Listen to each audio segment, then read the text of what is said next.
So this is a page from a copy of the Koran. The Koran, and that word means something like reading or book in Arabic, is of course the holy scripture of Islam, and Islam means submission in this context to God's will. It is considered by Muslims, the followers of Islam, to be the revelation of Allah, the God, to Muhammad. He was born into a merchant class family in Mecca in Saudi Arabia in 571, but the superstitions of his people and the general silliness of the world drove him to seek consolation in meditation, and probably in 610 he began hearing what he took to be the voice of Allah. Muhammad was apparently illiterate, but communicated the revelations to various amanuenses who wrote them down on whatever happened to be available. It surprises most Christians to discover that Moses and Jesus are very highly regarded in the Koran, and the Virgin Mary is described as above all women.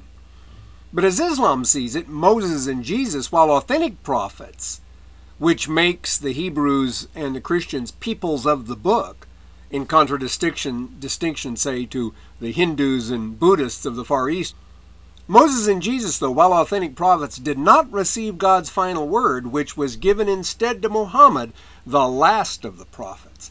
He attempted to reform the lifestyle of his fellow citizens, but this was not an immediate success, and he was forced to flee to Medina in 622, an event known as the Jira. From this point, however, his influence grew rapidly, and after defeating the Meccan army, he returned in triumph to accept the conversion of the whole city.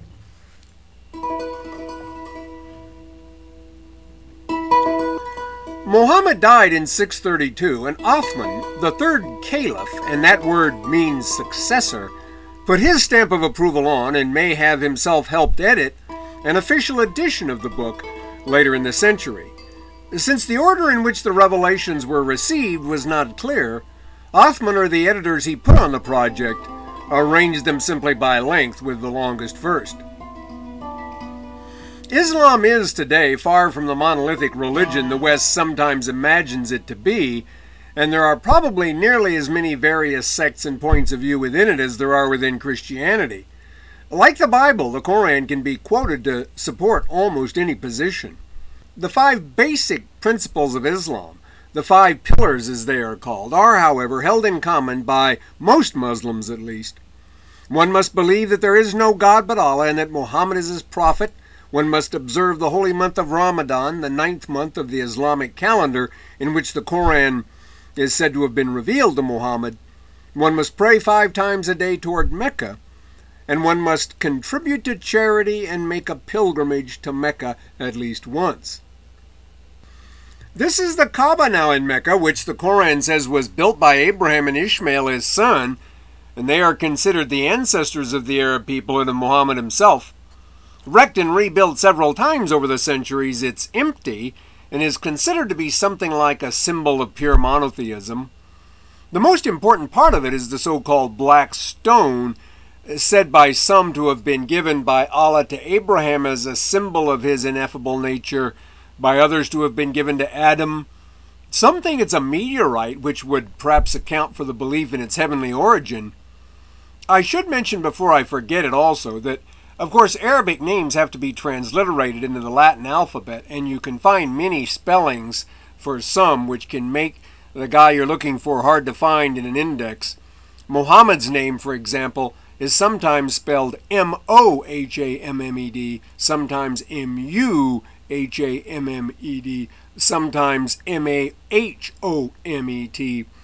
and so on.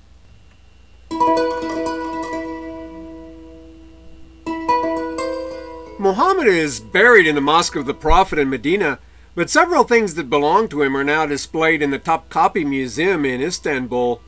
These things include 2 swords. After his death, his father-in-law Abu Bakr became the first caliph, successor, who was succeeded by Omar, the father of another of Muhammad's wives. And it was with Omar that the political and military power of Arabia began to grow dramatically. In 637, he took Jerusalem from the Eastern Roman Empire, and in 641 he took Alexandria. Muhammad and Abu Bakr had designated their successors, but Uthman, the 3rd caliph, was chosen by a council of elders and was succeeded by Ali, Muhammad's cousin who had married his daughter Fatima. Muawiyah, a relative of Othman's, opposed him, however, and after Ali was assassinated, Muawiyah moved his headquarters to Damascus and established the Umayyad Caliphate, as it's called, named after him. Those who continued to support the rights of Ali's family to head the faith became the main schismatics in Islam and are still known today as Shiites, which means something like schismatic in Arabic. The most heavily Shiite country today is Iran. By 700, Arab armies had conquered all of North Africa, and soon after that would reach India as well. And with these armies went the Koran and the Arabic language and institutions that are still part of life in a good part of this giant area today. By 702, Spain had become a largely Christian place under a dynasty of Visigothic rulers. In 589, at the instigation of King Recared, formerly an Arian Christian, the Council of Toledo had proclaimed Roman Catholicism the official religion of Spain, and it grew rapidly.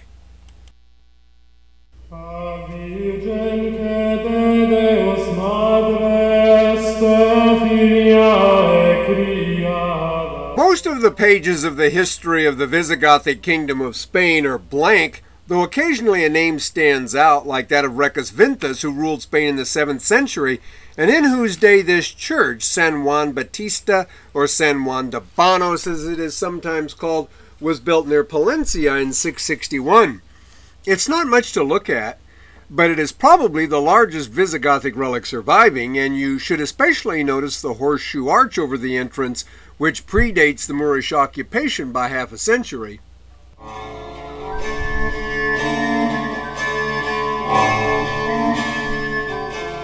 In the middle of the 19th century, a bunch of things, including this cross, which had once belonged to Recesvinthus, were discovered near Toledo in the grave of a priest.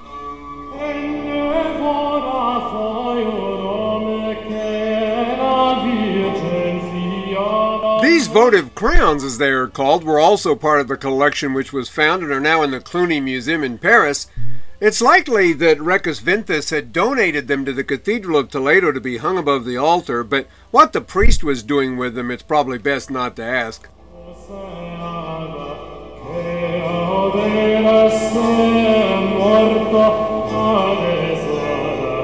The finest item from the tomb is this votive crown with the name of Recesvinthus himself in the bangles of it. One of the successors of Recesvinthus, Witiza, is said to have angered the nobility to the extent that they would not allow his son to succeed him, and elected a fellow named Roderick or Rodrigo instead.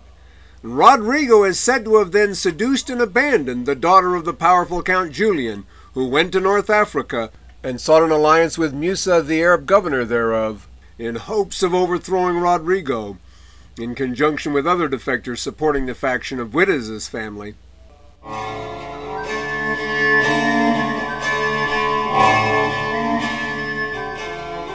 In this picture, you're looking toward Gibraltar from Ceuta, one of the small parts of North Africa still administered by Spain.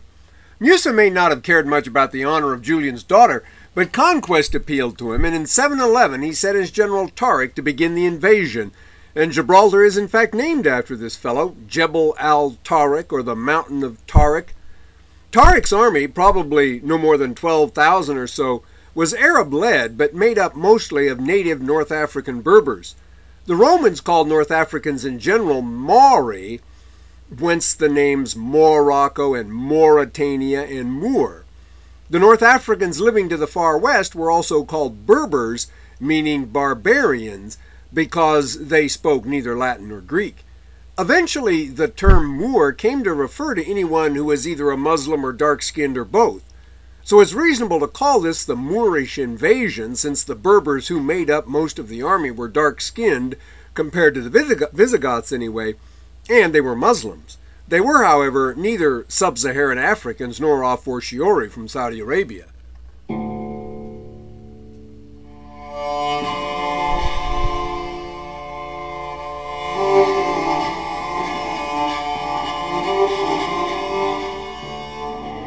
Tariq defeated the forces of Rodrigo on the Guadalete east of Cadiz And Musa then crossed with a larger army himself, and ignoring all the Visigothic pretenders, claimed Spain for the Umayyad Caliph in Damascus. Within a few years, most of Spain was under Arab rule, and its expansion was only stopped in 732 by the victory of Charles Martel at the Battle of Tours, less than 200 miles from Paris. In 750, however, the Umayyad Caliphate in Damascus was overthrown by the Abbasid dynasty, who moved the headquarters to Baghdad, and all members of the Umayyad family who could be caught were killed. One escaped, Abd ar-Rahman, and after a series of adventures worthy of the Arabian Nights, he made it to Spain, where he was acknowledged as the legitimate heir, although he did not claim the title of Caliph. It was with his move to Cordova that the golden age of Islam in Spain began.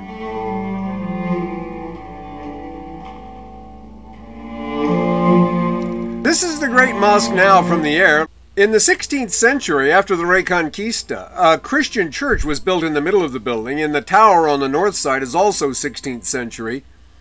The oldest parts of the mosque are on the west or left side in this view. Abd ar-Rahman's section is the farthest north, and his work was extended south by Abd ar-Rahman II in the 9th century and by the Caliph Hakam II in the 10th. In the late 10th century, the Caliph Hisham and his right-hand man, the famous Al-Manzur, built the whole eastern section, doubling the size of the place. But the work in this part is considered inferior to that in the earlier sections. The whole place is about 400 feet long on each side.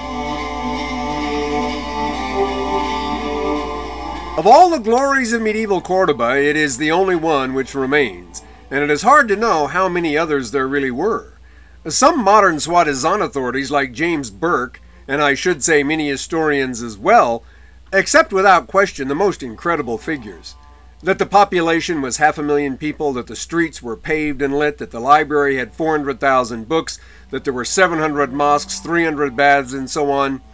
Most figures like this come from the 16th century Arab scholar al-Makari, who quotes earlier sources and is trying to be objective, but it's just hard to know what to make of all this.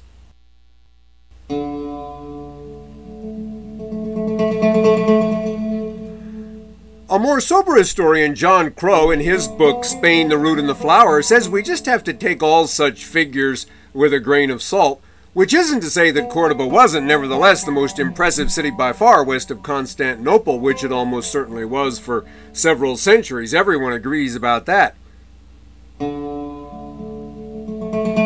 This is the portal now called St. Stephen's Gate, the only original entrance surviving, and it has then one of the earliest examples of the use of the horseshoe arch and the brick and stone striped decoration which are so closely associated with Islamic art.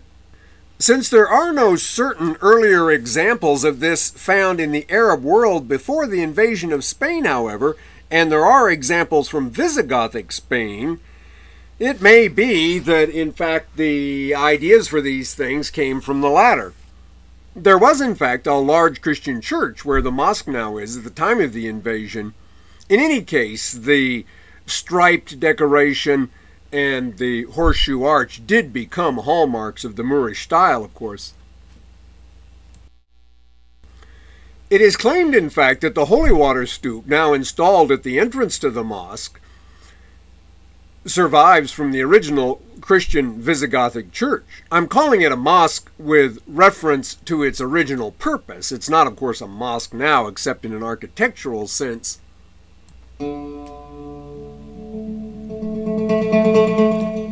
This is the Gate of Absolution, the main entrance into the courtyard under the late 16th century bell tower added by the Christians.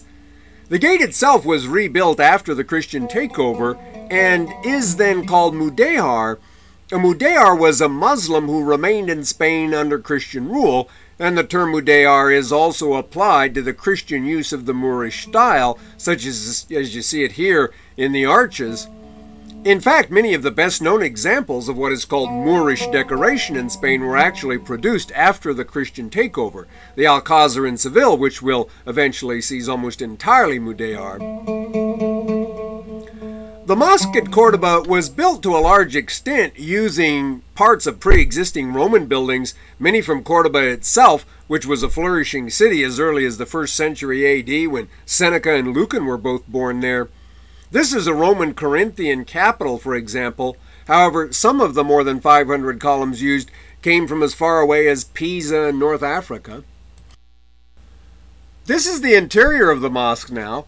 We've been hearing songs, music from the oldest large collection of Spanish medieval secular music, the Canticles of Santa Maria, put together and in part perhaps written by the Christian king of Spain Alfonso X, El Sabio, the Wise, in the 13th century.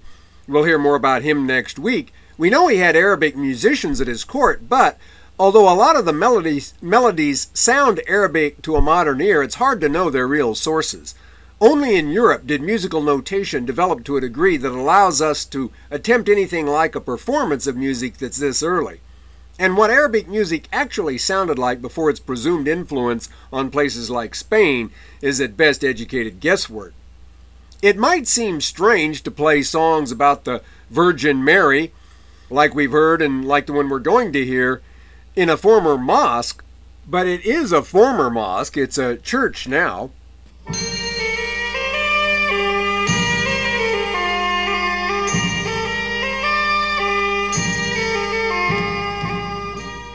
This is another view of the interior. The mosque at Cordoba is of course very different from the mosques built in Turkey and the Middle East under the influence of Hagia Sophia, with their large open interiors. Cordoba had more influence on mosques built in North Africa.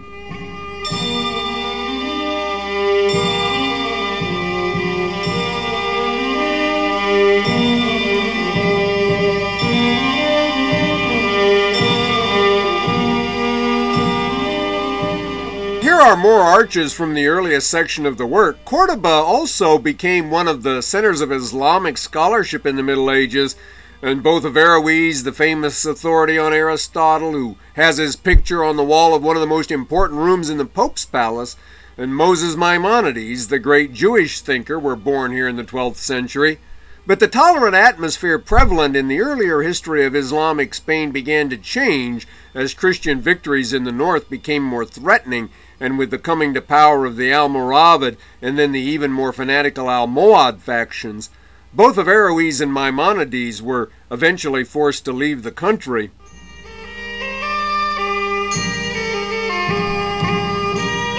The southwestern section of the mosque, built by Hakam II in the 10th century, is considered the most beautiful by most modern art historians, and you can see some of the multi-lobed arches here, which were to be imitated in a good deal of Christian decoration throughout Europe.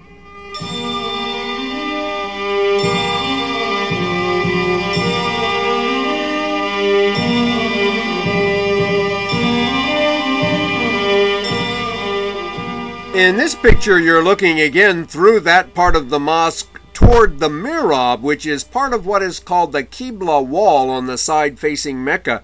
It's interesting that until Muhammad quarreled with the Jews of Medina, he had directed that prayer be focused in the direction of Jerusalem, which just underscores again the influence of the Bible on him. The mihrab is a small empty chamber and serves just as a focus of the daily worship. On Friday, the Muslim Sabbath, the imam or priest preaches before prayers, but compared to Roman Catholic services, and even most Protestant ones, the Friday service in a mosque is very simple: sermon, then prayer. This is the dome over the area closest to the mihrab. Here was reserved for the caliph and other VIPs. The title of caliph was not claimed by any of the Muslim rulers of Spain until Abd ar-Rahman III did so early in the 10th century. He did not contribute substantially to the building of the mosque, but he was the father of Hakam II, whose reign, as I mentioned, produced the most beautiful work here like this.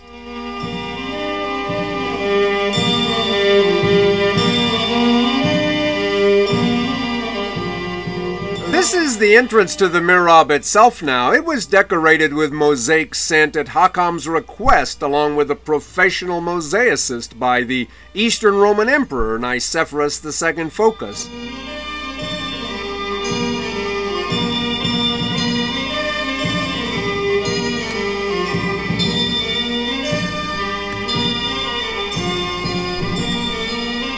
And this is a closer look now at some of the work there. The emperor sent about 1.5 tons of glass tesserae to which gold leaf had been applied. The text which forms the decoration here is from the Quran Surah, or chapter 59, verse 23. He is Allah, than whom there is no other God. Hakam II's son, Hisham II, kept his father's right-hand man, Almanzor, as his own de facto prime minister. And it's now thought that the so-called Pamplona casket or jewel box here was commissioned by Almanzor's son, Al-Malik, to whom the inscription appears to refer. The figure on the right is also thought to represent him. The figures on this casket are in fact rare examples of the use of the human figure in Islamic art. Like the Jews, the Muslims took the second commandment much more seriously than the Christians. Almanzor is notorious in Christian history for his capture of Santiago de Compostela in 997 and making Christians carry the bells all the way to Cordoba. But the Cordoban Caliphate was itself soon to end. Hisham was weak and irresponsible, and after the death of Almanzor in 1002, things rapidly began to spin out of control. Hisham was overthrown in a Berber rebellion against the Arab upper class, briefly restored, and then died or was murdered in 1013. When the dust settled, the new Berber-led Almoravid dynasty was established with its headquarters in Seville, and we'll hear more about this in a bit.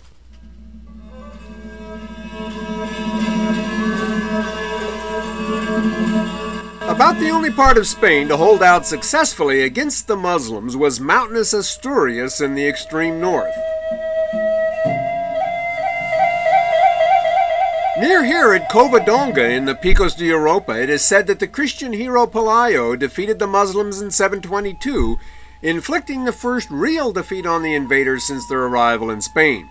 Some are skeptical about this, but there really was a Visigothic nobleman of this name associated with Roderick who fought on behalf of the latter at the Guadalete River against Tariq back in 711. He did go on to have various other adventures, and he is today regarded as the founder of the Christian monarchy in Asturias.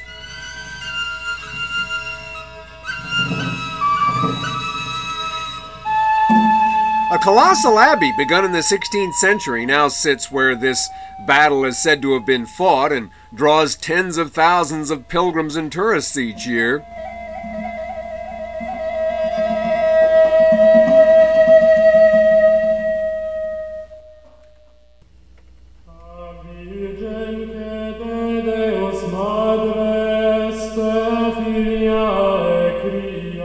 In the Cathedral of Oviedo, which became the capital of Asturias, you can see the so-called Cross of Victory, which it is said that Pelayo carried in the battle, but unless he used it as a weapon, it would have been an awkward thing to carry. It's 3 feet high and probably weighs 50 pounds.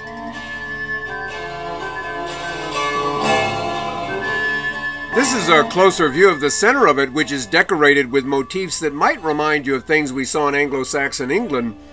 The treasury of the Cathedral of Oviedo, in fact, has one of the larger collections of Christian art representing the period of Muslim domination in Spain. At the left is the Cross of Victory. At the lower right is the Arca Santa reliquary containing what is called the shroud or headband of Christ, among other relics. The Arca is said to have been donated to the cathedral by Alfonso VI, King of Leon, and his sister Urica, about whom more later. And at the back is the device called the Cross of the Angels, made for King Fruela II of Asturias in the 10th century. This is a close view of part of it. It has a Roman cameo embedded in it.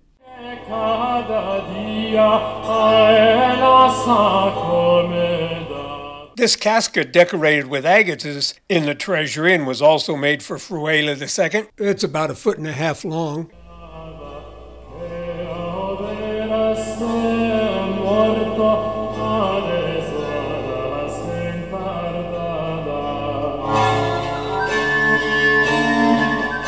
This building was once the audience hall of the palace, if it can be called that, of King Ramiro I of Asturias, who reigned from 842 to 850.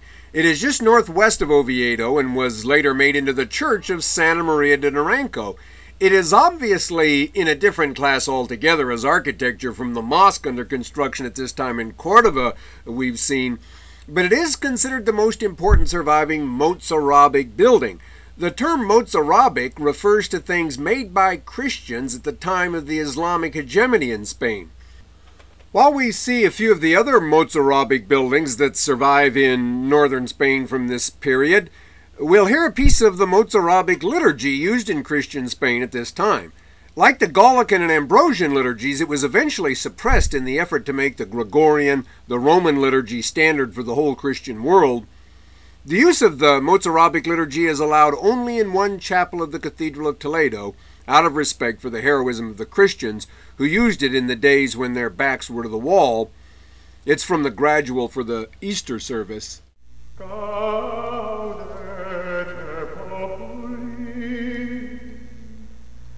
This is the interior of Santa Maria de Naranco now, and it is said to have the oldest barrel vault in Europe, something which will become a common feature of Romanesque architecture once builders figure out how to bridge large areas with stone.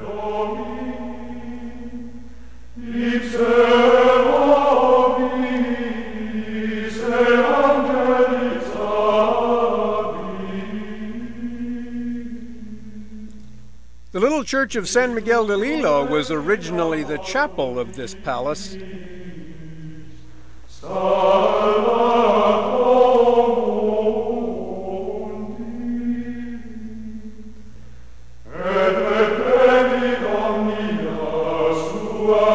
This is the interior of it.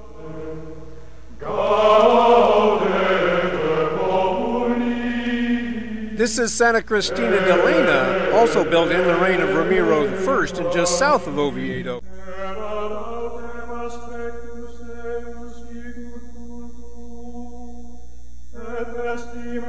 And this is its interior.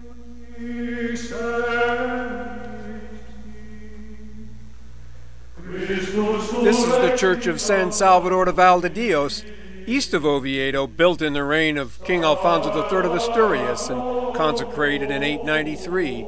These buildings are essentially contemporary with the Carolingian and Anglo-Saxon churches we've seen earlier.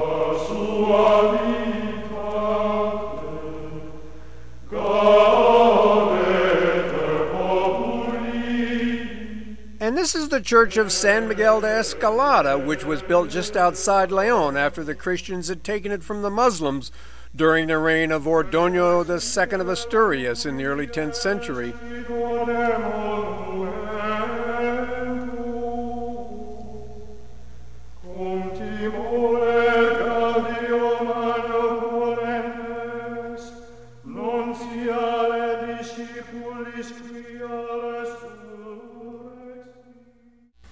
Ordoño took the title King of León.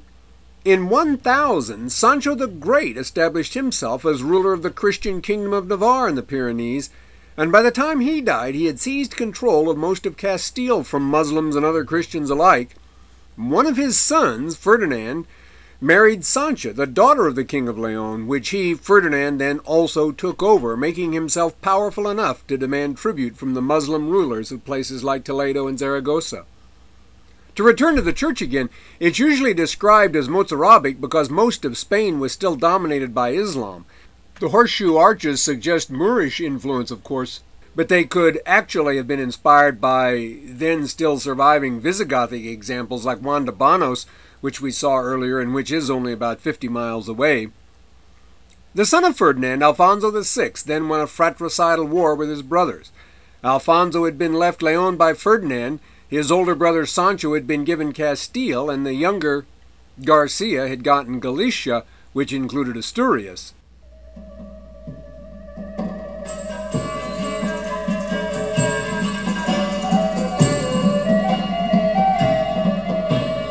Alfonso has been accused of murdering Sancho, but he apparently was actually killed besieging their sister Urica at Zamora, and Alfonso's been accused of having had an incestuous affair with Urica, and then Alfonso imprisoned his younger brother Garcia. It's a little hard to root for some of these Christians.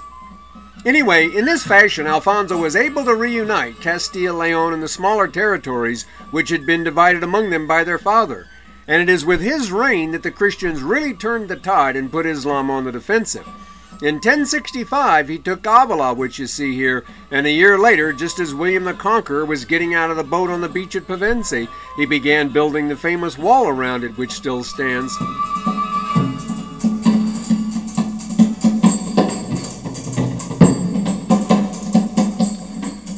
This is a closer look at the wall on the south side. One of those photos that could have been taken 1,000 years ago. I said that Alfonso has been accused of murdering Sancho, but it should also be noticed that Sancho had previously imprisoned Alfonso and exiled him, during which period he lived in Toledo as a guest of the Muslim ruler named Mamun there. As a result, he did not attack Toledo until 1085, after this fellow had died. Alfonso was, in fact, quite tolerant of Islam in general, and we'll hear more about him next time in connection with Seville.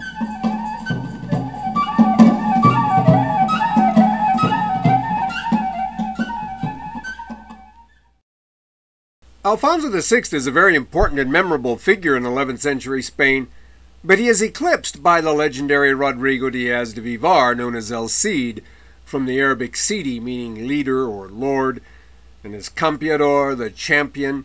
This is the monument that honors him in the town Vivar del Cid, in which he was born near Burgos.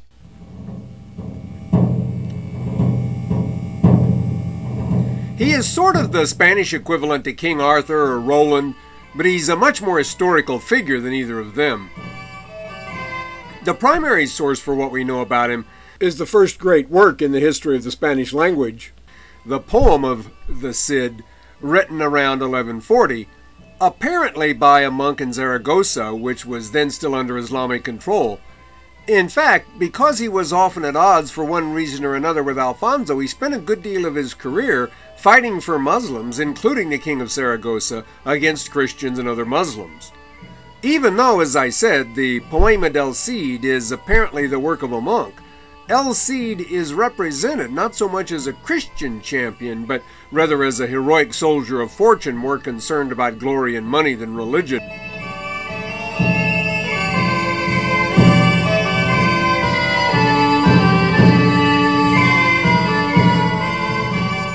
He died at Valencia, which he had taken from the Moors and ruled the last 5 years of his life, and his body was later buried in the Cathedral of Burgos, and this is a modern statue of him there. One of the more memorable parts of the poem occurs near the beginning when he has been declared an outlaw by Alfonso, and no one is supposed to give him and his men anything. They ride into Burgos, and it reminds me of a bunch of gunslingers riding into Dodge City and finding all the doors bolted and no one on the streets. El Cid rides up to one of the doors and kicks it, and a little girl is sent out to tell him that they can't give him anything because Alfonso has said he would poke their eyes out if they did. Then she went back inside and the Cid rode off with his 60 men. On another occasion, when he has to leave his family, the poet says he parted from them the way the fingernail parts from the flesh.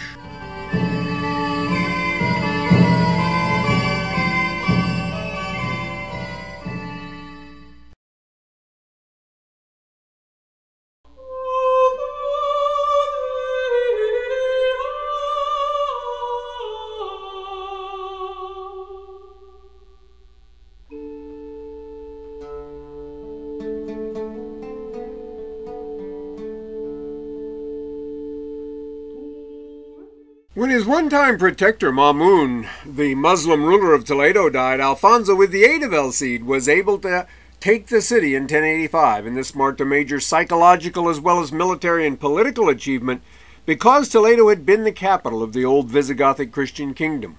In this picture you can see the cathedral and the Alcazar, but they were not there in this form in the 11th century. We'll see more of Toledo when we get to El Greco, perhaps its most famous longtime resident in a couple of quarters, but quite a few things in the city do survive from the age of Alfonso and El Cid, too. One thing they would still recognize is the so-called Alfonso VI Gateway, actually built during the Moorish occupation in the 9th century, through which they are supposed to have entered the city.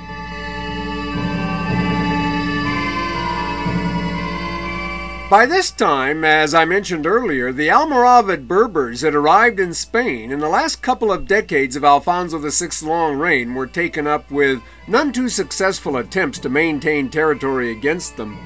In 1086, he was defeated by them at Badajoz, and they kicked his Moorish friend Al-Mutamid, about whom we'll hear more next time, out of Seville and made their own capital there in 1091. After El Cid's death, they were also able to occupy Valencia.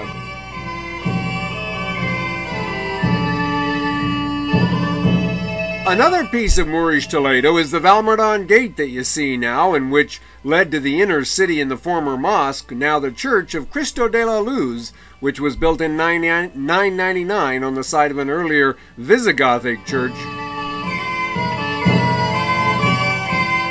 And this is the way it looks today. According to legend, as the procession passed by it, El Cid's horse, Babieca, stopped and knelt. This led to an investigation, which is said to have revealed a crucifix hidden in the wall with a lamp still burning before it from the days of the Visigoths. And this is the interior now.